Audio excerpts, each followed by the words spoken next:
So one of the most important factors of the sound that the bass guitar can produce is the pickups. That's what effectively electrically produces the sound. And there's quite a few different types of pickups, so let's look at the most common that you'll come across. So the first is the P-bass pickup, which is what they call a split single coil. So thinking about what kind of music you want to make, the P-bass pickup is really good for traditional music. And what I mean by that is anything kind of from the 60s through to the 80s, sort of old school stuff.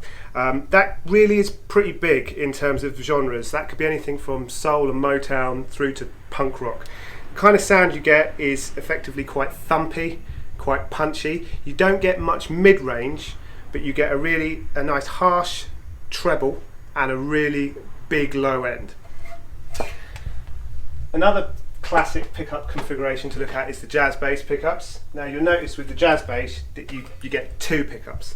So pickups that are in the sort of the neck position tend to be warmer and softer, and when you have a pickup in the bridge position, because it's close to the bridge, you tend to get like a more mid-range or a more trebly, a sharper. There's different words to describe the same thing, but ultimately you're going to get a little bit more clarity from the pickup. What's cool about having jazz bass pickups is you've got yourself a more versatile instrument just because you can blend the two pickups together.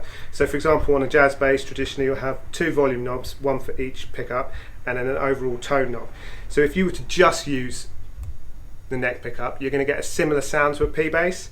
If you just use the bridge pickup, you're going to get that sharper, sort of nasally, more mid-range punch, and then when you blend them together you get a little bit of both worlds.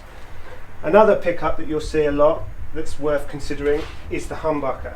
Now the humbucker is an interesting one because it has many characteristics that are similar to the P-bass. So it's really fat, really punchy.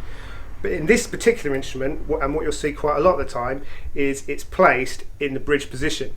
So you still get some of that attack that you'd associate with the jazz bass, but as I said, the fatness of a P-bass. Think stuff like Good Times by Chic, or another one, Bites the Dust by Queen. That's that kind of iconic sound of a humbucker.